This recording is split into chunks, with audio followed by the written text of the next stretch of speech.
제가 오늘 말씀드릴 제목을 좀 설명드리겠습니다. 저는 오늘 종교 분리와 종교법인 해산법이라는 주제로 좀 말씀을 드리려고 합니다. 최근에 이제 이 종교 분리가 사회적으로 많이 이슈가 되고 있고요. 또 이와 관련된 이제 법안이 국회에서 발의가 된 상황에 있습니다. 그래서 좀 이런 부분들에 우리가 분별력을 가지고 정확히 이해해야 할 필요성이 있어서 이 주제로 한번 준비를 해봤습니다. 아까 이제 말씀을 읽어주셨는데요. 성경 말씀에 이제 이 성경 구절이 조금 관련이 있습니다. 이제 예수님께서 하신 말씀인데, 가이사의 것은 가이사에게, 하나님의 것은 하나님께 바치라 하셨죠.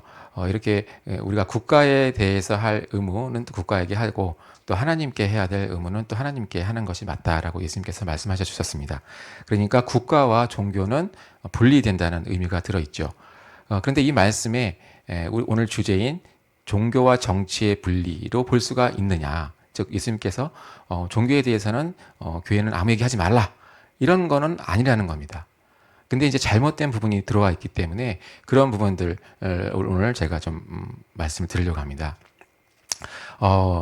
이 지금 화면에 보시는 것이 우리나라 헌법의 20조 조항입니다. 1항이 모든 국민은 종교의 자유를 가진다라고 되어 있습니다. 굉장히 중요한 조항입니다. 이걸 이제 종교의 자유 조항이라고 하죠. 이 조항이 있기 때문에 우리가 이렇게 자유롭게 모여서 예배드리고 찬양하고 기도할 수가 있는 것이고, 그것이 국가의 간섭 없이 보장되는 아주 중요한 조항이죠. 그리고 이거는 원래 우리나라는 종교의 자유가 없던 나라였습니다만은 헌법을 만들 때 이제 미국 헌법의 영향으로 신앙의 자유가 처음 들어와서 지금까지 이어지고 있습니다. 근데 이 같은 조에 1항이 있고 2항이 또 있습니다. 아주 중요하죠. 2항을 보면은 국교는 인정되지 아니하며라고 되어 있습니다. 왜 이 조항이 있는가 생각해 볼 때 2항에 있는 내용은 1항을 위해서 반드시 필요한 겁니다. 즉 종교의 자유를 보장하기 위해서는 국교가 있으면 안 된다는 거죠. 여러분들 아시는 것처럼 국교가 있는 경우에는 국교 이외의 다른 종교에 대해서는 정부가 차별을 할 수도 있고, 또 아니면 다른 특정 종교를 우대할 수도 있고, 종교의 자유가 보장되기가 어려워집니다. 그렇기 때문에 국교는 없는 것이 없어야만 종교의 자유를 보장하는 전제가 된다는 거죠. 여러분들 잘 아시는 미국의 경우도 천교조들이 미국으로 건너가서 종교의 자유를 찾아서 갔고, 거기서 미국을 건국할 때 기독교 국가로 출발했습니다. 근데 미국 헌법에는 국교를 금지하고 있습니다. 기독교 국가인데 왜 국교를 금지했는가? 영국의 성공회와 같이 기독교를 하더라도 특정한 종파, 뭐 침례교든, 뭐 장로교든, 아니면 성결교든, 어떤 특정 종파가 국교가 될 때는 다른 종파에 대해서 차별이 일어날 수 있고, 또 심하면 탄압이 일어날 수 있기 때문에 기독교 국가로 출발한 미국도 국교를 금지하기로 한 것이죠. 이처럼 2항은 종교의 자유를 보장하기 위한 중요한 내용입니다. 근데 우리나라 헌법에는 하나가 더 있습니다. 종교와 정치는 분리된다라는 2항의 후문이 있습니다. 이게 왜 들어갔는가? 이거를 이제 정교 분리 조항이라고 부르죠. 아주 우리나라의 독특한 경험입니다. 그래서 이게 왜 들어왔는지에 대해서 오늘 제가 좀 중심적으로 말씀드리려고 합니다. 그럼 다른 나라에는 어떻게 이런 내용들이 있는가? 서구 근대 국가들, 종교의 자유를 보장하고 있는 다른 나라들의 예를 좀 찾아봤습니다.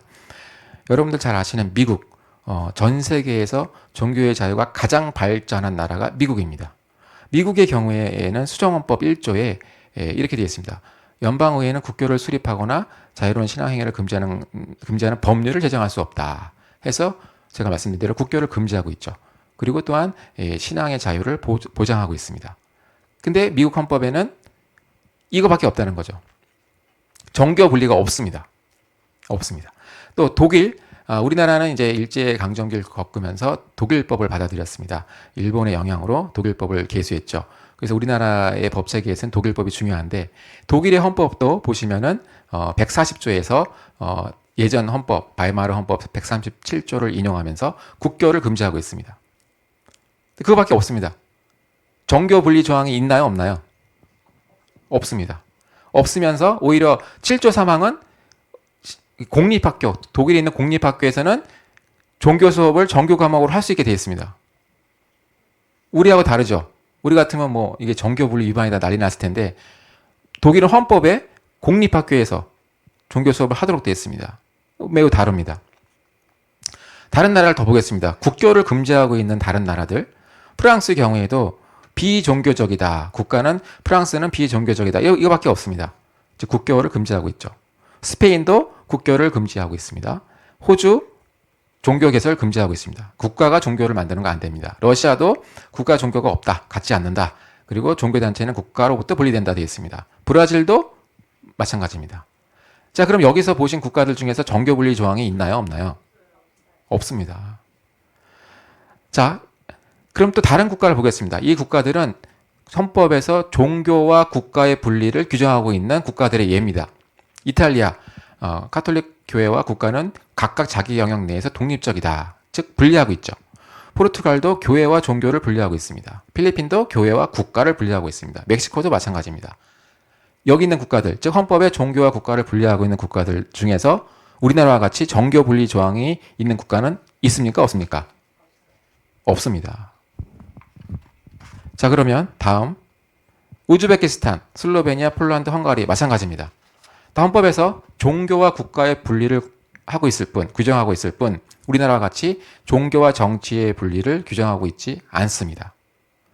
자, 이건 굉장히 중요합니다. 전 세계의 주요 국가의 헌법을 봤을 때 국교를 부인하고 있는 조항, 즉 국교를 금지하고 있는 조항을 살펴봤을 때 크게 두 가지로 나눌 수가 있습니다. 국교를 금지하고 있는 나라, 또 종교와 국가의 분리를 규정하고 있는 나라, 이렇게 두 가지 형태인데 이 두 형태에서 어느 경우에도 우리나라와 같이 종교와 정치를 분리하고 있는 나라는 없습니다. 제가 찾아보니까 전 세계에서 종교와 정치의 분리를 명시적으로 헌법에 쓴 나라는, 규정한 나라는 부탄이라는 나라가 있습니다. 남아시아에 있는 나라죠. 그 나라 헌법에 보면은 종교와 정치의 분리가 명시되어 있습니다. 근데 이 나라는 특이한 점이 있는데 국교가 있습니다. 즉 불교가 헌법에 국교로 명시되어 있습니다. 여러분들 국교가 있는 나라는 종교와 국가를 분리할 수 있을까요? 없을까요? 없습니다. 없기 때문에 이런 나라들은 국교를 분리할 수가 없어요. 국교 분리제를 할 수가 없습니다. 그러니까 정교 분리제를 한다는 겁니다. 이해가 되시죠? 그러니까 정교 분리는 대부분 국교가 있는 나라들이 하는 겁니다. 근데 우리나라는 아까 제가 처음에 보여드린 것처럼 20조 2항에서 국교를 금지하고 있습니다. 그러니까 우리나라는 사실 정교 분리제가 필요 없죠. 필요 없습니다. 근데 이게 들어왔다는 거죠. 아주 독특한 형태입니다. 우리나라와 같이 국교를 금지하면서 또한 정교를 분리하고 있는 나라는 거의 없습니다. 없습니다. 그리고 이건 굉장히 기형적인 형태죠. 그리고 이게 좋은 거냐? 좋은 게 아닙니다. 이로 인해서 어떤 일이 일어나느냐? 종교의 자유가 약화된다는 겁니다. 자, 조금 더 자세히 설명드리겠습니다. 자, 그럼 여기서 우리는 국교 분리와 정교 분리의 차이가 뭔지를 좀 알 필요가 있습니다. 국교 분리는 뭐냐? 한마디로 국교를 금지하는 겁니다. 즉, 국교 설립을 금지, 국교를 부인하는 국가가 국교 분리제를 채택하는 거죠. 그리고 이거는 다른 말로 하면은 교회 또는 종교와 국가의 분리입니다. 영어로는 separation of church and state라고 합니다. 그리고 이제 이거를 다른 말로 표현하면은 국가의 종교적 중립성입니다.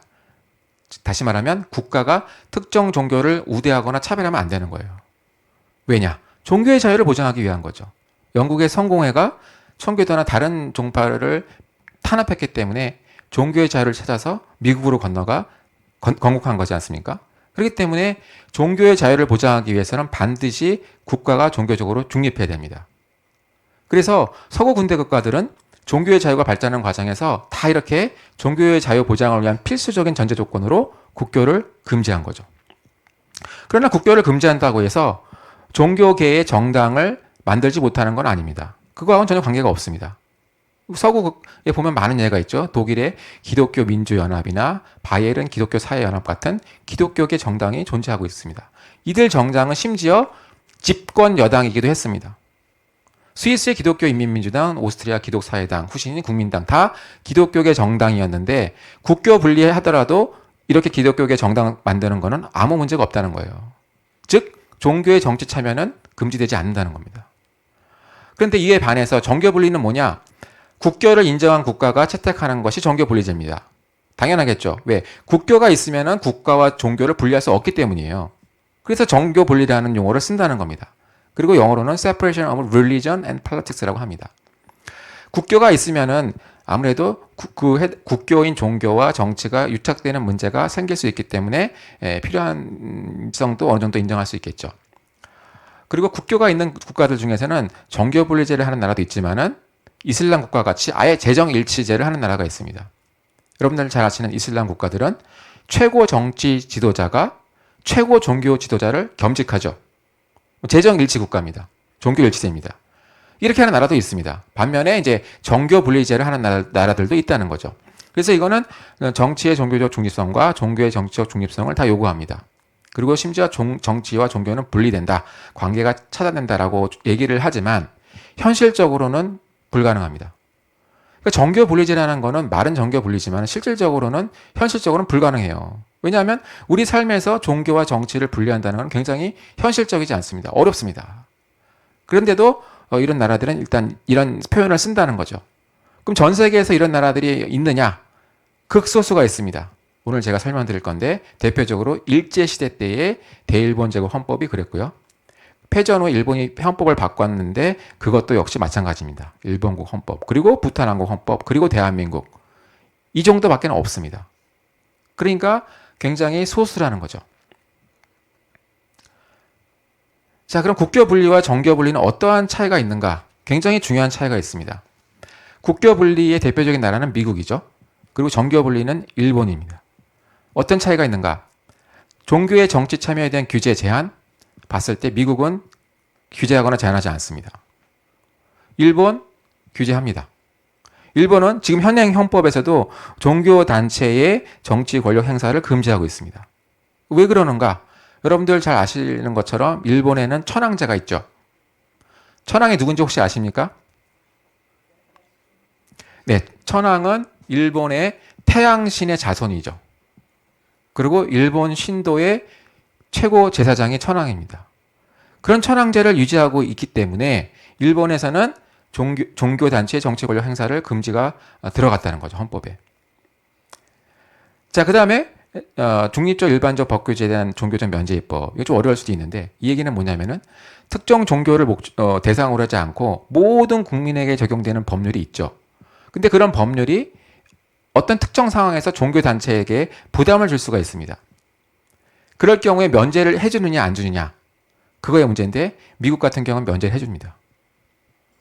옛날에 심지어 이런 게 있었죠. 인디안 종교, 미국에는 토착 인디안 종교가 있는데 인디안 종교가 이런 인디안 종교에서 예배를 드릴 때 페이오토라는 선인장의 물질을 씁니다.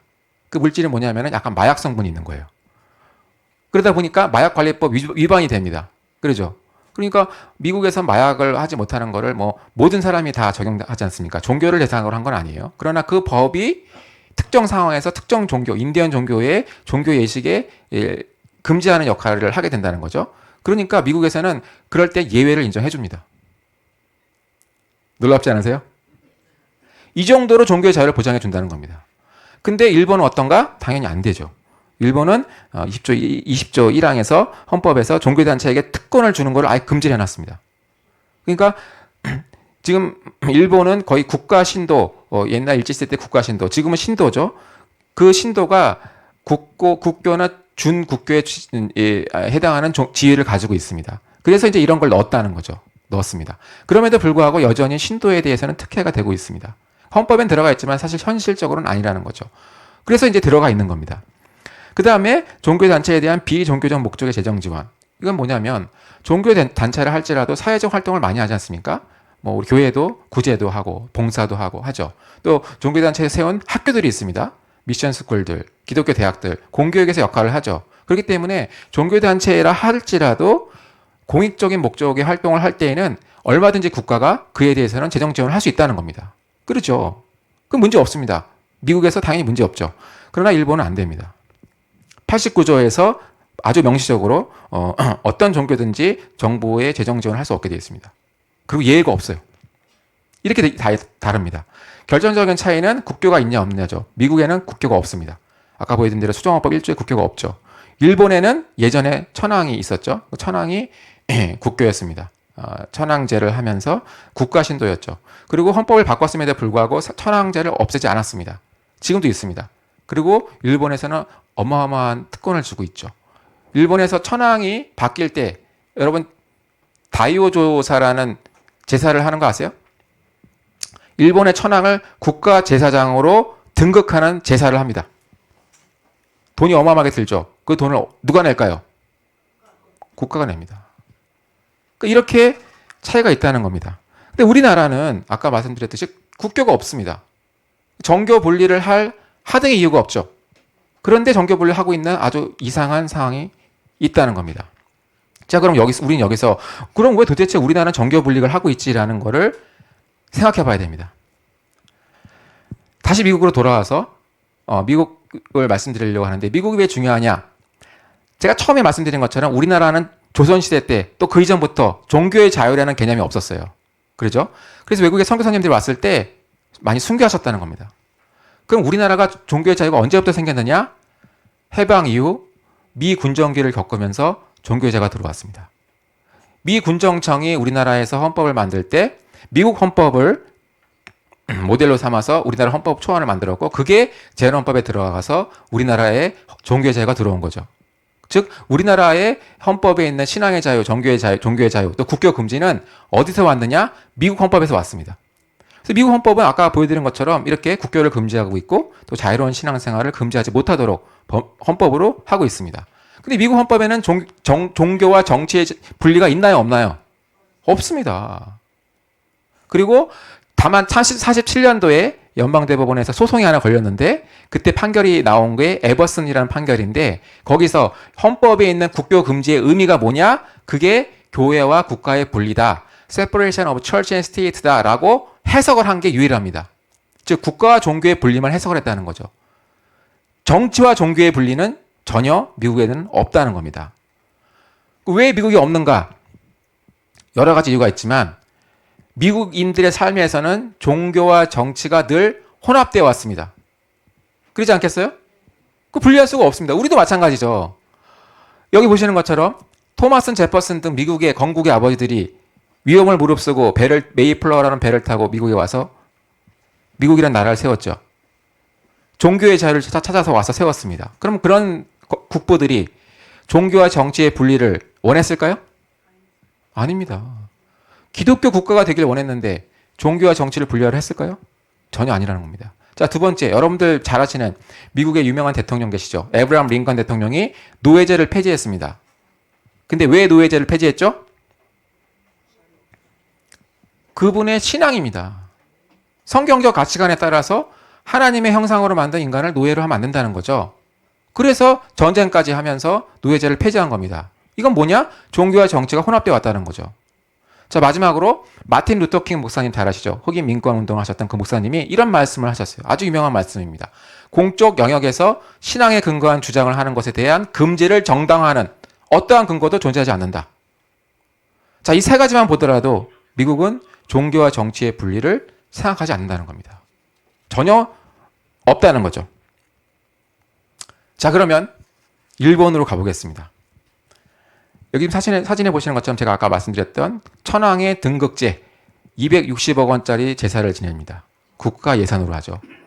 그리고 지금도 그렇지만 예전에 총리들이 다 신사참배했습니다.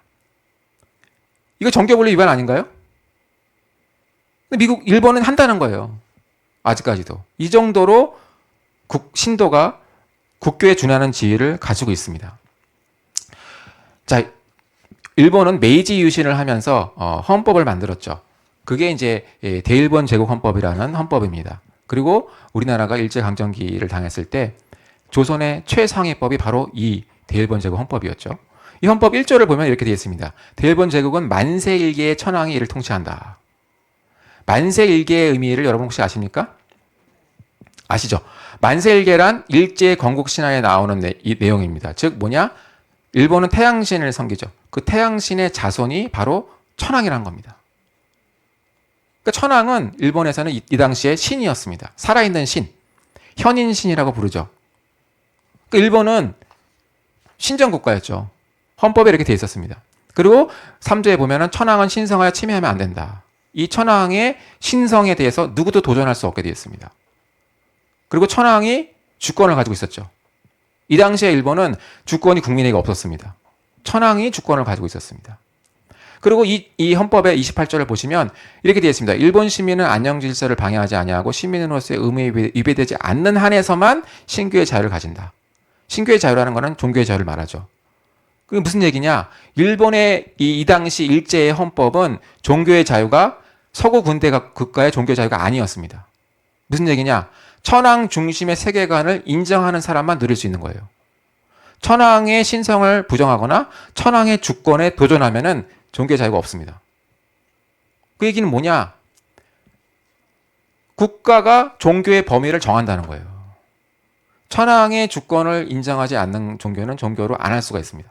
얼마든지 안 할 수 있어요. 그게 헌법에 나와 있는 겁니다. 그리고 특정 종교를 차별하거나 조장할 것도 얼마든지 가능합니다. 이게 일제시대 때의 일본의 헌법이었어요. 그러니까 이거는 우리가 알고 있는 서구 군대 국가의 종교의 자유하고는 전혀 다른 거였죠. 근데 아주 흥미로운 사실은 1900년대 일본의 문헌을 보면은 이런 일제 헌법의 종교의 조항에 대해서 이것이 정교 분리제라고 설명하고 있습니다. 그러니까 신도가 국교인 천황 주권제이기 때문에 국교가 있는 거나 다름없죠. 그러니까 국교 분리제를 할 수가 없었습니다. 그래서 일본은 정교 분리제라는 용어를 쓴 거예요. 그리고 이거의 의미를 어떻게 설명하느냐? 종교가 정치 영역을 침범하면 안 된다라고 합니다. 왜? 천황의 주권에 도전하면 안 된다는 거예요. 천황을 최고의 왕으로, 최고의 신으로, 살아있는 신으로 인정을 해야지만 종교가 존재할 수 있어요. 그 우리 같이 하나님을 믿는 예수님을 믿는 사람들이 이걸 인정할 수 있나요? 없는 겁니다. 그럼 종교의 자유가 있는 거예요, 없는 거예요? 그게 정교 분리제입니다. 자, 예를 들어서 조선 통관부죠. 한일 합방이 되기 전에 조선을 이제 관리하려고 했던 만든 조선 통관부의 초대 통감이었던 이토 히로부미가 이런 얘기를 했어요. 교회의 정치 불간섭, 즉 정교 분리에 입각한 기독교 정책을 했습니다. 그러면서 당시에 감리교 감독이었던 선교사님이죠. 해리스를 만나서 이런 이야기를 했어요. 아주 유명한 일화입니다. 정치상의 일은 자신이 맡을 터이니 금호 조선에서의 정신적 방면에서의 계명 교화를 부탁한다. 무슨 이야기입니까? 교회는 정치에 개입하지 말라. 이게 일본의 정교 분리였다는 겁니다. 그 이유도 마찬가지입니다. 조선 총독부는 계속 정교 분리를 내세워서 선교사님들을 회유했어요. 외국의 선교사님들이 와서 복음을 전하면서 일제의 식민 통치를 부정하거나 독립운동을 부추길 것을 굉장히 우려했다는 겁니다. 그래서 선교사들한테 정교 분리 강조했다는 겁니다. 이게 바로 일제의 정교 분리였습니다. 그러면서 일제는 가혹한 종교 정책을 했죠. 겉으로는 정교 분리를 주장했지만은 실제는 재정 일치였습니다. 즉 천황제를 통치 이데올로기로 하면서 신도와 천황 신앙을 강요했다는 거예요.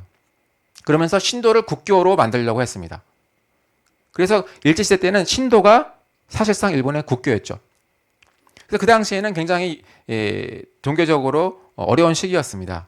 예를 들어서 1891년도에 우치미라 간조의 불경 사건이라는 사건이 있었는데 여러분 천황이 그 당시에는 교육치거라는 교육에 관한 문헌을 만들어서 하살했습니다.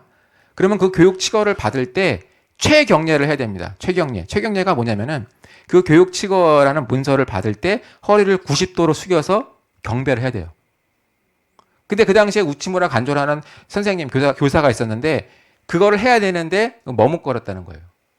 그랬다는 이유로 해골당했습니다. 그리고 그 부인이 충격으로 사망했죠. 이 정도로 우상화 교육을 했다는 겁니다. 또 당시 일본의 의회에서 종교 법안이라는 것을 만들려고 했는데 이게 종교의 자유를 보장해주는 법안이 아닙니다. 어떤 거냐? 여기 나오는 것처럼 국가가 종교를 감독해야 된다. 그래서 사회 질서의 안녕을 해치지 않고 신민의 의무를 버리지 않도록 하기 위해서 이 법을 만든다라고 수상이 설명을 했다는 겁니다. 이게 일제시대의 종교 정책이죠. 그러면서 학생들한테는 천황의 사진을 걸어놓고 허리를 90도로 숙여서 경배하라고 했습니다.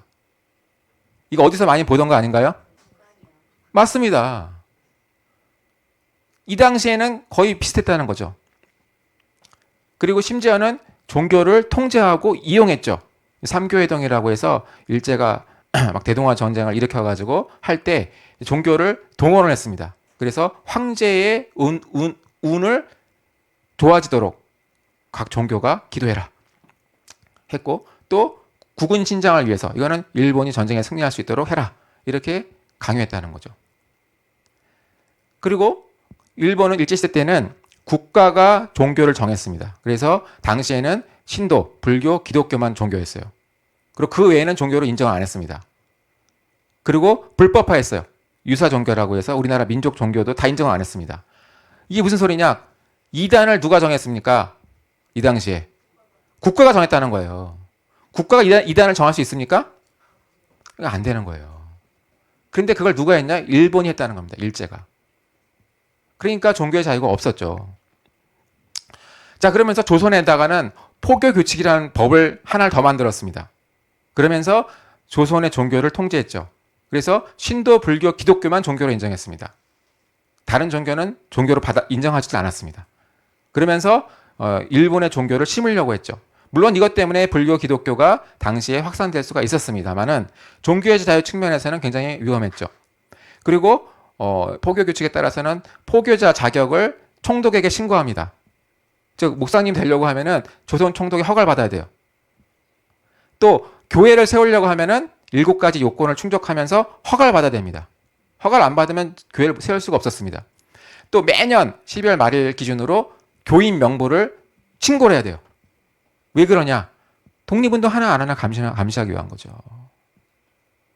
그리고 그 당시에 포교 관리자라고 해서 지금으로 치면은 이제 노회장이나 교단 총회장 같은 최고 지도자를 총독에 임명했습니다.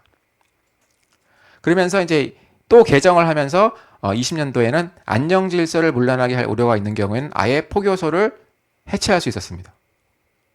이렇게 종교를 통제했다는 거죠. 왜 그러냐? 독립운동과 민족운동을 탄압하기 위해서 한 거였고, 이렇게 한 근거는 뭐냐면 바로 정교분리였습니다. 정교분리. 그러니까 정교분리의 의미는 종교를 통제하기 위한 그런 수단이라는 거죠. 놀랍게도 이 포교 규칙은 해방 이후에 계속됐습니다. 무려 16년 동안이나 우리나라에 남아 있었습니다. 해방이 됐어도 미군 정권 1공화국화에서 그대로 존속이 됐고 이제 62년이 돼서야 폐지가 됐습니다. 그러니까 우리나라가 얼마나 일제의 종교 통제 정책, 이용 정책에 잠식되어 왔는가를 보여주는 단적인 예라고 할 수 있겠죠. 해방이 되고 나서 일본은 헌법을 바꿔야 했습니다. 원래는 바꾸길 원치 않았죠. 계속 천황 주권제를 유지하려고 했습니다.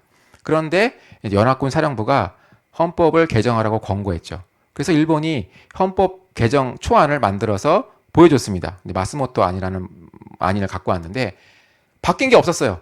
천황 주권제를 그대로 유지했습니다. 그래서 연합군 사령부가 그거를 거부했죠. 거부하고 연합군 사령부가 헌법 초안을 만들어서 제시를 했습니다. 당시에 연합군 총사령부 사령관이 메가더 장군이었죠. 메가더 장군은 안타깝게도 일본의 천황제를 유지하는 것이 점령에 도움이 된다고 생각을 했습니다. 그래서 천황제를 유지하는 것을 허용했죠. 다만 천황제를 상징적인 천황제로 바꾸도록 한 겁니다. 폐지를 아예 없애라고는 하지 않았습니다. 그래서 지금 일본의 헌법에도 천황제가 남아있는 거죠. 지금 일본의 헌법을 보면 1조에 천황은 여전히 남아있고 일본국의 상징이라고 되어 있습니다. 그리고 천황은 여전히 신도의 최고 제사장이죠. 근데 여러분, 일본에서 천황을 선거로 뽑나요? 안 뽑습니다. 지금도 여전히 세습이 되고 있죠. 그리고 일본의 헌법에는 황실전범이라고 해서 천황이 세습되는 것을 공식적으로 인정하고 있습니다.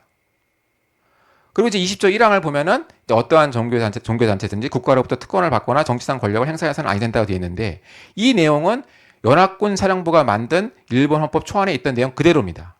그 연합군 사령부가 왜 이걸 넣겠습니까? 일제시대 때 국가 신도로 인해서 신사참배를 강요하고 많은 종교를 탄압했지 않습니까? 그래서 일본 초안에 이걸 넣은 거예요.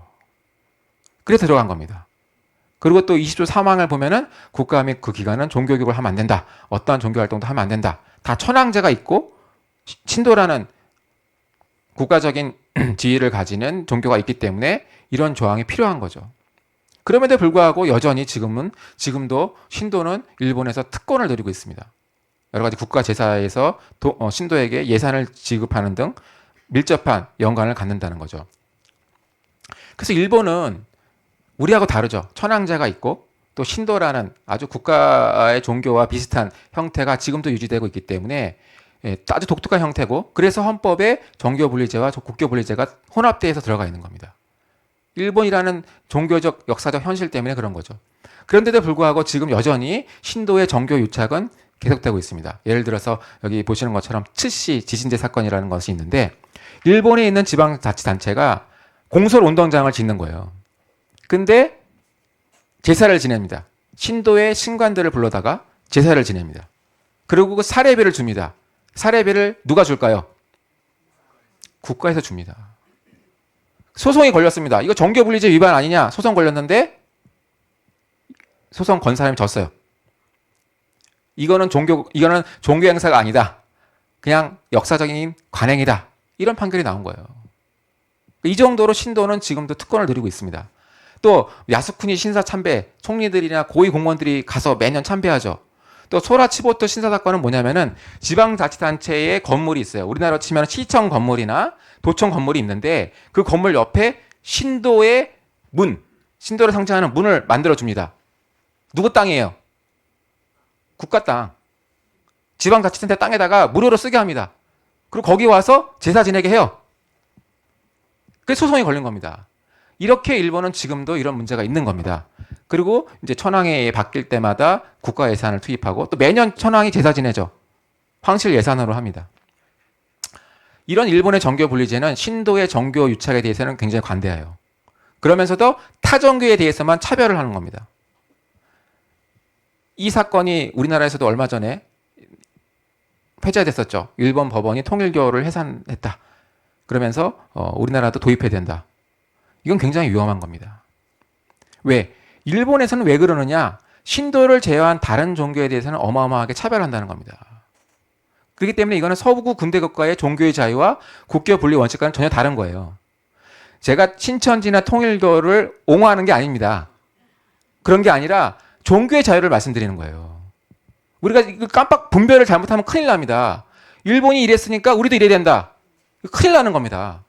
왜? 개인이 잘못한 경우는 얼마든지 처벌해야 되겠죠. 개인의 불법 행위는 법을 어기면 처벌해야 됩니다. 그러나 그렇다고 해서 그 사람이 속한 종교 자체를 훼손한다? 그거는 종교의 자유가 아니에요.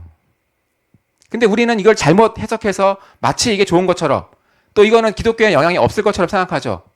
큰일 납니다. 그래서 일본은 지금도 법원이 굉장히 신도에 대해서는 방어적인 태도를 취하고 있어요. 그러면서 국가 공직자가 신도 의뢰하는 거를 보호해주는 역할을 하고 있습니다. 그러니까 일본은 아직도 이런 문제가 심각해요. 그렇기 때문에 정교 분리를 했지만 실제적으로는 그게 좋은 게 아니라 오히려 다른 종교에 대해서는 탄압하는 수단으로 쓴다는 겁니다. 자, 그럼 우리나라는 도대체 왜 이게 들어왔는가? 여러분들 이미 감을 잡으셨을 겁니다. 우리나라는 하나님의 은혜로 종교의 자유가 없는 나라였지만 미 군정교를 겪으면서 미 군정청이 만든 헌법 초안이 영향을 받아서 신앙의 자유가 들어왔어요. 그때 미 군정청이 두 개의 초안을 만들었는데 그 중에 하나가 Proclamation on the Right of Korean People이라는 겁니다. 여기에 종교의 자유가 있고 국교를 금지하면서 교회와 국가의 분리를 넣었습니다. 정치와 종교의 분리가 아니에요. 교회와 국가의 분리. 제가 말씀드렸죠. 국교 분리입니다. 이거는 당연히 필요한 거죠. 근데 이거를 한국말로 바꾸는 번역을 했는데 조선인민의 권리에 관한 포고로 번역을 하면서 종교 실천의 자유, 국교 금지는 그대로 번역을 했는데 교회와 국가의 분리를 종교와 정치의 분리라고 번역했습니다. 여러분, 스테이트라는 영어에 해당되는 한국말은 뭐죠? 국가입니다, 국가. 정치는 뭡니까? 팔로틱스죠. 그걸 몰랐을까요? 왜 스테이트를 국가로 하지 않고 정치로 했는가? 이게 굉장히 중요합니다. 오역을 한 건데 왜 오역을 했는가? 여러분 보십시오. 연방수정헌법에 정교분리 없죠? 그리고 미 군정청이 만든 우리 헌법 초안 Proclamation on the Right of Korean People에는 Separation of Church and State밖에 없습니다. 정치 없죠? 근데 이걸 국문으로 번역할 때 종교와 정치로 번역했습니다. 근데 이게 뭐냐? 일본국 헌법. 패전 후에 일본이 다시 만든 헌법의 20조 1항하고 굉장히 유사해요. 그리고 이게 헌법을 만드신 유진호 박사가 만든 재헌헌법 헌법 초안에 똑같습니다. 종교는 정치로부터 분리된 데가 들어왔어요. 그게 재헌헌법에 들어왔고 이게 지금까지 오는 겁니다. 그러면 우리나라 정교 분리는 왜 들어왔을까요? 누구의 영향일까요? 일본의 영향입니다. 근데 우리나라는 아직도 종교와 정치의 분리와 종교와 국가의 분리를 구분하지 못해요. 맨 밑에 보시면 여러분, 우리나라 법제연구기관, 최고의 법제연구기관이죠. 정부 국제기관. 여기서 만든 지금 헌법의 번역, 지금 한국 헌법을 영어로 번역한 번역본이 있습니다. 거길 보시면 20조 2항을 보시면 어떻게 되어 있습니까? Religion and state shall be separated 되어 있죠. 그러면 이게 지금 우리나라 헌법 20조 2항하고 같아요, 달라요? 달라요. 여러분 한국 법제연구원에 일하시는 분들은 대단하신 분들입니다. 박사학위를 가진 연구원 분들이죠. 그분들이 영어 공부를 안 했을까요? 왜 종교와 정치의 분리를 영어로는 religion and state shall be separated로 했느냐. 그러니까 우리나라는 아직도 국교 분리와 정교 분리가 다르다는 걸 모른다는 겁니다. 혼동한다는 거예요. 자, 재헌의의 속기록을 보면요. 굉장히 황당합니다. 그때 이 정교 분리 조항에 대해서 재헌 의원들이 질문을 했어요. 이게 왜 필요하냐? 그때 이 헌법 재헌 헌법을 만드는 위원회 전문위원이었던 권승열이라는 분이 답을 했는데 이렇게 합니다. 이거는 실제로 연문이다. 연문이란 말은 한자인데요. 글 가운데 쓸데없이 긴 군더더기라는 겁니다. 필요 없다는 거예요. 옛날 역사적인 형적이 있어서 조금 관계에 있어서 필요한 넣었지만은 굳이 필요 없다. 우리나라는 지금 그렇지 않다. 그런데 넣어도 되고 안 돼도 되니까 여러분들이 결정해라. 이렇게 했다는 겁니다. 정교 분리가 무엇인지 국교 분리가 무엇인지 이게 필요한 건지 아닌지에 대한 전혀 논의가 없었죠. 답을 못한 겁니다. 제대로. 그래서 그 당시에 이걸 넣어야 되느냐 빼야 되느냐 투표까지 했지만 결국에는 존치하기로 한 거예요. 그래서 정교 분리가 이때부터 우리나라에 들어온 겁니다. 유진호 박사께서 헌법을 만들 때 다른 나라 헌법을 참조를 했어요. 이게 지금 우리나라 헌정사 데이터베이스에 있는 자료입니다. 처음 헌법 초안을 만들 때 유진호 박사가 독일 헌법, 바이마르 헌법, 미국 헌법, 오스트리아 헌법, 일본 헌법 봤죠. 중화민국, 필리핀, 프랑스, 프로이스 헌법 다 봤어요. 근데 그 중에서 정교 분리제를 가지고 있는 헌법은 일본 헌법밖에 없습니다. 그러니까 유진호 박사가 우리 헌법 만들 때 정교 분리는 뭘 봤겠습니까? 일본 헌법을 본 거예요. 그런데도 그 정교 분리라는 게 어떤 의미인지 좋은 건지 나쁜 건지를 생각을 깊이 못했다는 거죠. 왜? 그 당시에는 다 일제의 영향이었죠. 일제가 가르쳐준 정교 분리 개념밖에 없었다는 겁니다. 우리나라는 서구 근대 국가의 이 국가와 종교의 분리에 대한 개념이 없었다는 거예요. 자, 그러면은 정리를 해보면 이렇습니다. 우리나라는 조선시대 때부터 종교의 자를 몰랐죠. 그러면서 일제강점기를 거치면서 일본이 가르쳐준, 일본이 이식한 정교분리 개념을 받아들였다는 겁니다. 그러면서 해방이 됐음에도 불구하고 일제가 가르쳐준 정교분리가 유포되어 있었던 겁니다. 특히 관료들, 지식인들은 그런 일제강점기의 국가주의적 사고에 오염이 되어 있었죠. 그리고 일제가 가르쳐준 잘못된 국가가 얼마든지 종교를 통제할 수 있다. 얼마든지 종교를 없앨 수도 있다라는 사상적인 잔재에 영향을 받은 겁니다. 그래서 종교의 자유를 좁게 해석한 거예요. 교회는 교회 안에만 갇혀 있어야 돼. 그리고 얼마든지 국가가 개입할 수 있다. 이러한 생각을 가진 겁니다. 그리고 그게 재헌국회에서도 그대로 이어졌죠. 그거를 그 누구도 분별하지 못했다는 겁니다. 그래서 재헌헌법에 정교분리가 들어온 거고 지금까지 이어졌죠. 그래서 우리나라가 종교의 자유가 서구만큼은 안 되는 그런 상황이 된 겁니다. 자, 그렇기 때문에 정교분리는 일제의 잔재라는 것이 확실합니다. 과거 일제시대 헌법도 그렇고 지금 헌법도 그렇고 또 우리나라의 조선에게 적용됐던 포교규칙도 그렇고 또 Separation of Church and State를 종교와 정치 분리로 잘못 번역을 한 것도 그렇고 다 이런 것들이 뭐냐? 일제의 국가주의적 사고, 즉 국가가 얼마든지 종교를 통제할 수 있다는 우월적 정교 분리의 영향을 받아서 우리 헌법에 들어오게 된 거죠. 그래서 정말 하나님의 은혜로 우리는 재헌헌법에 신앙의 자유와 국교 금지가 들어왔죠. 이거는 미국 헌법의 영향이 많습니다. 그러나 안타깝게도 지금 현재 20조 2항에 있는 두 번째 문장, 즉 종교와 정치의 분리는 일본 헌법의 영향입니다. 즉 일제시대 때의 영향이라는 겁니다. 왜? 미국에는 그런 게 없지 않습니까?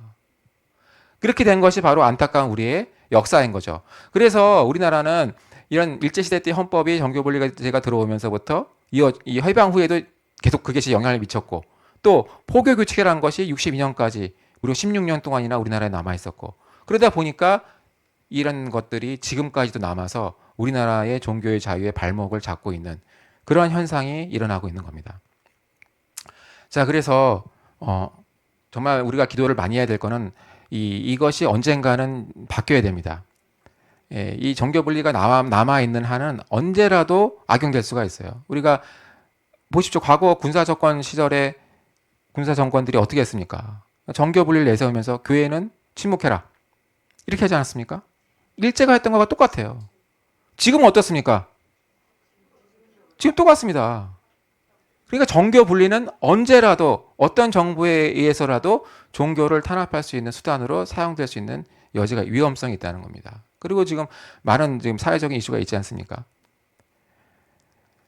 자, 그럼 마지막으로 최근에 발의된 이제 종교법인 해산법에 대해서 말씀드리겠습니다. 이제 작년 말부터 일본의 사례를 언급하면서, 일본의 통일교 해산 명령을 언급하면서 우리도 이런 걸 도입해야 된다는 논의가 정치권에서 일어났죠. 그러면서 올해 시작하자마자 1월 9일 날 민법 개정안이 발의됐습니다. 그리고 나서 바로 또 신년 연설에서 개신교에 대해서 수사해야 된다. 이게 다 동일선상에서 나오는 거죠. 어떻게 보면 입법 지침이 나왔고 그 지침에 따른 법안이 나온 겁니다. 근데 이 법안이 뭐냐? 굉장히 위험합니다. 이 현행 민법 38조를 바꾸는데, 여기서 말하는 이제 법인이라는 거는 비영리 법인을 말합니다. 민법에 있는 법인은 비영리 법인이요. 비영리 법인이 뭐냐? 사단법인 또는 재단법인입니다. 그러니까 영리 활동하는 회사가 아니라 이제 후원금으로 운영되는 비영리 활동을 하는 법인인 거죠. 거기에 적용되는 겁니다. 자, 여기에 통일교만 적용된다, 신천지만 적용된다라고 돼 있나요? 아니에요. 법인입니다. 비영리 법인 다예요. 그러니까 우리는 분별해야 된다는 겁니다. 그러면서 뭐 하느냐? 다음에 해당되는 경우에는 설립 허가를 취소한다는 거예요. 우리나라에서는 사단법인이나 재단법인을 만들 때 정부의 허가를 받아야 됩니다. 근데 여기에 위반되면 정부가 허가를 취소하는 거예요. 허가가 취소되면 어떻게 되느냐? 해산됩니다. 그게 바로 민법 77조에 있어요. 설립 허가가 취소되면 해산됩니다. 해산. 없어지는 거예요. 아예. 그런데 중요한 게 38조 1항 5호가 뭐냐? 정교 분리 위반. 헌법에 있는 정교 분리를 위반하면은 이렇게 한다는 거예요. 이 사람들이 정교 분리를 왜 넣느냐? 종교 법인을 목적으로 한 겁니다. 종교 법인을 타겟으로 한 거예요. 즉 사단법인이나 재단법인 형태를 가지고 있는 종교 법인들, 우리 교단 총회가 다 그렇죠. 합동, 합신, 성결 다 사단법인 형태입니다. 그 다음에 한교총, 한교연 다 사단법인이죠. 해당됩니다. 전국에 있는 17개 광역시도 기독교연합회 다 해당되죠. 또 종교계 시민단체가 중에서도 사단법인이나 재단법인 형태면 다 되죠. 또 천주교도 됩니다. 불교도 들어가요. 불교의 종단, 유지, 재단법인이죠. 자, 개신교에서 세운 많은 선교단체, 교육 재단들 있죠. 법인입니다.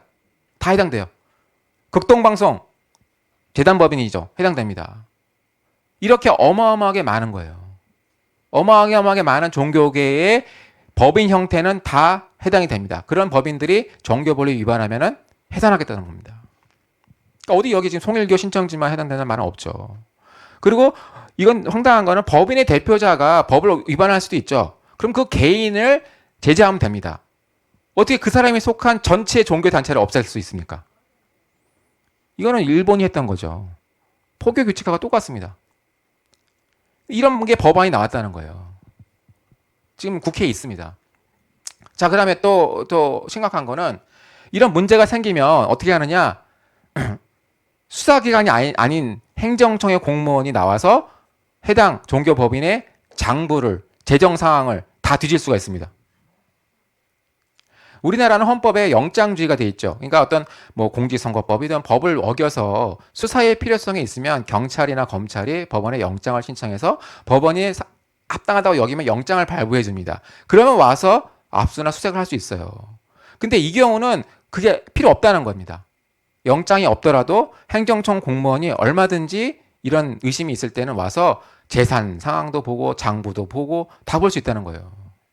이게 어떻게 가능합니까? 이게 지금 우리나라의 현실이에요. 이게 우리나라의 지금 종교의 자유의 현실입니다. 정말 필요하면 우리나라의 행정조사 기본법이라는 법이 있습니다. 그거에 따라서 하면 돼요. 하면 되지만은 여기다가는 그거를 안 하고 이렇게 어마어마한 조항들을 넣었다는 겁니다. 어마어마한 조항들을. 그러면서 뭐라고 했느냐? 그 밑에 보시면은 이거는 범죄 수사를 위한 것으로 해석되면 안 된다. 이걸 누가 만든 건지 모르겠습니다만은 이게 문제가 될 거라는 생각을 한 거예요, 분명히. 그러니까 문제를 되면 안 된다는 조항을 넣었습니다. 문제가 되는데 문제가 아니라고 하면 될까요? 그럼 문제가 없어질까요? 이런 법입니다. 자, 그리고 더 심각한 거 하나 더 말씀드리면은 이런 이유로 뭐 정교 분리를 위반하거나 공직선거법을 위반하면은 어떻게 되느냐? 해산을 하죠. 해산을 하면은 우리나라 지금 현재 민법에는 해산한 법인의 재산은 정관에서 정한 자에게 귀속하게 되어 있습니다. 아니면 이 법인의 유사한 목적을 위해서 그 재산을 쓸 수 있게 되어 있어요. 이게 현행 법이에요. 근데 이 법은 뭐라고 했느냐? 그게 안 된다는 겁니다. 정교 분리를 위반하거나 선거법을 위반한 법인은 국가가 재산을 몰수합니다. 왜 이렇게까지 해야 되는 거죠? 일반적으로 해산 선례포가 취소되면은 80조에 따라서 정해진 정관에 정한 대로 처분하면 되는데 그것도 안 된다는 겁니다. 이렇게 악독한 내용을 넣어놨어요. 근데 여러분 교단에 있는 회비는 결국 개교회가 낸 회비로 되지 않습니까? 재정이나. 그럼 개교회 회비는 성도들이 낸 헌금이죠. 결국 이거는 교회의 성도의 재산권을 침해하는 겁니다. 자, 그 다음에 이거는 이제 법인이죠. 법인인데 일반 개교회는 법인은 아닙니다. 우리나라에서는 이제 법인이 아닌 사단법인으로 돼 있고 이제 그 교단만 사단법인이죠. 교단에 가입을 하면은 형태로 돼 있는데, 근데 문제는 뭐냐면 법인이 아니라 할지라도 우리나라에서는 민법의 일부 조항들을 유추 적용을 합니다. 그래서 개교회는 법인이 아니지만은 등기할 수도 있죠. 부동산 등기하고 또 대표자를 만들 수도 있고 소송도 할 수 있고 여러 가지 민법의 적용을 유추 적용을 합니다. 자, 그러면 이거는 물론 법인, 종교 법인에게 적용이 되지만 종교 법인이 아닌 개교회는 안전한가? 과연 안전한가? 그걸 알 수 없습니다. 왜냐하면 소송이 걸렸을 때 판사는 법을 적용을 해야 되죠. 근데 법이 없을 때는 어떻게 하느냐? 다른 법을 유추 적용합니다. 그랬을 때는 이 법이 만약 통과된다라고 한다면 얼마든지 판사가 유추 적용을 할 가능성도 있다라는 거예요. 그러니까 당연히 종교법인도 물론 문제가 되겠지만 앞으로 법이 바뀌거나 또는 판사가 유추 적용을 한다면 개교회에도 이런 문제가 전혀 안 생긴다고 말을 하기는 어렵다는 겁니다. 자, 그러면 정리를 하면은 이 법안이 만약에 통과가 된다 그러면 어떻게 되겠습니까? 지금 이슈가 되고 있는 만상 낙태, 지금 36주 된 태아를 낙태했는데도 불구하고 집행유예로 그냥 선고받았죠. 이런 지금 사회적 현실에서 또 국회에서는 아예 그냥 낙태죄를 없애는 법안들이 올라와 있습니다. 근데 그런 거를 찬성하는 정치인이 있다. 또 동성 결혼을 찬성하는 정치인이 있다. 또 성전환 수술을 안 해도 성별을 얼마든지 바꿀 수 있다. 이러한 성경적 가치에 위배되는 공약을 제시한 후보자가 있다고 생각해 봅시다. 그런 후보자를 비판할 수 있을까요? 못합니다. 이제 이런 법안이 법으로 만들어지면은 그런 후보자, 그런 정치인에 대해서 성경적인 원리에 근거해서 비판이나 반대 못합니다. 왜? 비판 반대하면 어떻게 됐습니까? 종교 분리 위반이라고 할 수 있는 거죠. 행정청이 얼마든지 자의적인 판단할 수 있는 겁니다. 또 그런 거가 정치 개입이야 라고 할 수 있다는 겁니다. 그럼 앞으로 만약에 이런 법이 만들어진다면 어떻게 되느냐? 목사님들이 설교하실 때 이제는 물어봐야 됩니다. 정부에 물어봐야 된다는 거예요. 선거관리위원회에 물어봐야 된다는 겁니다. 왜 그러냐? 공직선거법에는 선거운동을 하게 하거나 선거운동을 하면 안 된다고 되어 있어요. 근데 선거운동이 뭔지는 안 나옵니다. 설교도 선거운동이 되는지 안 되는지 그거는 이제 선거관리위원회가 정하는 거예요. 그러니까 이런 법이 통과되면은 이제는 설교하기가 굉장히 어려워진다는 거죠. 그렇게 되면 어떻게 되느냐? 우리 교회는 하나님이 주신 사명이 있죠. 이 세상의 빛과 소금의 역할을 해야 되는 사명이 있습니다. 또 선지자적인 사명이 있죠. 그걸 하기가 어려워진다는 겁니다. 교회가 어두운 세상에 빛을 밝혀야 되는데 그런 사명을 못한다면 이 세상은 어떻게 되겠습니까? 더 깊은 흑암으로 빠져들게 될 것입니다. 자, 제가 강의를 마무리하면서 이제 좀 마지막으로 몇 가지를 기도를 하겠습니다. 세 가지 정도를 제가 기도 제목을 준비했습니다. PPT에는 없는데요. 제가 좀 말씀드리겠습니다. 오늘 제가 이 말씀드린 거를 좀 기억하시면서 세 가지를 좀 나누고 싶은데요. 먼저 첫 번째 기도 제목입니다. 첫 번째는 회개입니다. 회개. 오늘 제가 드린 말씀과 같이 정교 분리는 일제의 잔재였습니다. 근데 과거 우리나라 역사에서 군사 정권이 이걸 내세워서 침묵을 강요했을 때 한국교회는 침묵했습니다. 그리고 이제 현 정부가 그러한 정교 분리를 다시 악용하려고 하는 시점에 서 있고, 이 시점에 우리 교회는 어떻게 반응할 것인가라는 기로에 놓여 있습니다. 한국교회가 빛과 소금의 역할, 선지자적인 사명을 감당하지 못하고 침묵했던 것에 대해서 이 시간 다 같이 하나님 앞에 회개하는 기도를 같이 하시겠습니다. 주여 하나님 감사합니다. 하나님 이 시간에 하나님 앞에 회개합니다. 하나님 저희들이 무지하여서 일제의 잔재였던 정교분리를 알지 못했고 그것이 헌법에 들어왔고 오랜 시간이 흐를 때까지 흘러왔습니다. 과거에 아버지 군사 정권 하에서 이 정교분리를 악용해서 교회의 침묵을 강요했을 때 한국교회는 침묵했습니다. 하나님 그것을 회개하기 원합니다. 하나님이 주신 빛과 소금의 역할을 감당하지 못했고 선지자적인 사명을 감당하지 못했습니다. 하나님 이제 지금 현 정부에서 다시 정교 분리를 악용해서 우리 교회에게 침묵을 강요하고 있습니다.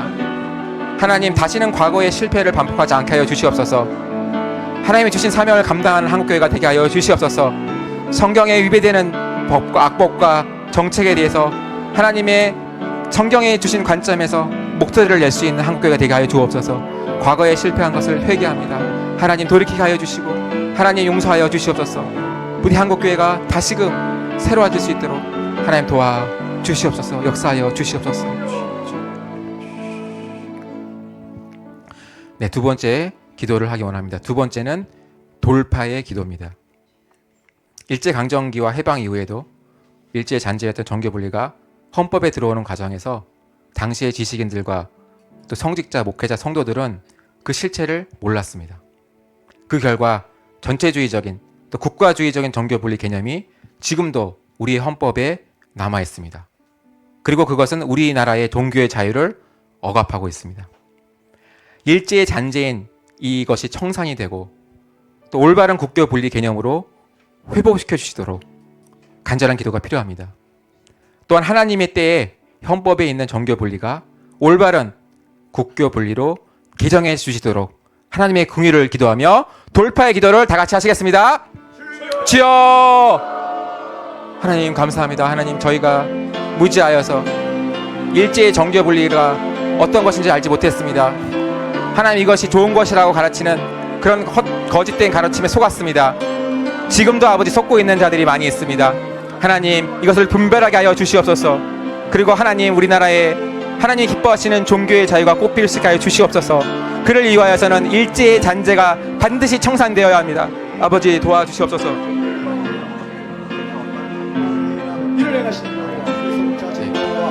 하나님의 때에 헌법의 정교분리 규정을 개정하여 주시옵소서. 하나님 바뀌어지게 하여 주시옵소서. 도와주시옵소서. 하나님 올바른 국교분리 개념이 회복되게 하여 주시옵소서. 하나님의 때에 올바른 정교분리 규정이 이것이 바뀌어져서 이제는 종교의 자유를 보장하고 강화하는 그러한 헌법으로 바꿔 주시옵소서. 하나님 도와주시옵소서. 하나님 돌파하게 하여 주시옵소서. 역사하여 주시옵소서. 한국교회가 이 문제에 대해서 관심을 가지게 하여 주시고 목소리를 높이고 기도하게 하여 주시옵소서. 하나님 함께하여 주시옵소서. 역사하여 주시옵소서. 역사하여 주시옵소서. 네, 마지막으로 사명을 위해서 기도하겠습니다. 아까 제가 말씀드렸던 그 최혁진 의원의 민법 개정안은 지금도 국회에 여전히 남아 있습니다. 몇몇 목사님들이 직접 찾아가서 이 법안의 문제점을 설명하고 철회를 요구했지만 거부했습니다. 그래서 이 법안은 지금도 살아있고 계속 진행이 되고 있습니다. 이를 위해서 우리가 간절히 기도해야 됩니다. 정말 우리나라가 종교의 자유를 몰랐지만 하나님께서 미 군정기회를 통해서 우리 헌법에 신앙의 자유를 선물로 주셨습니다. 우리는 미국과 같이 피 흘리고 싸우지 않았습니다. 그러나 하나님의 강권적인 은혜로 헌법에 신앙의 자유를 선물로 주셨습니다. 그런데 이것이 얼마나 중요한지에 대해서 몰랐습니다. 너무나 중요한 거지만 거저받았기 때문에 얼마나 중요한지를 몰랐습니다. 그러나 이제부터는 종교의 자유를 억압하는 악법, 이 최혁진 의원의 민법 개정안 같은 이런 악법과 정책, 또 사회적 이슈에 대해서 더 이상 침묵해서는 안 될 것입니다. 이제는 한국교회가 적극적으로 관심을 가지고 목소리를 내야 합니다. 대한민국이 미국과 같이 종교의 자유가 발전한 나라가 되게 해주시도록 그래서 하나님이 한국에 주신 사명, 복음 통일, 민족 구원, 세계 선교의 사명을 감당하는 나라로 축복해 주시도록 다 같이 주여 삼창하고 기도하시겠습니다. 주여! 주여! 주여! 하나님이시여 한국교회를 불쌍히 여겨 주시옵소서.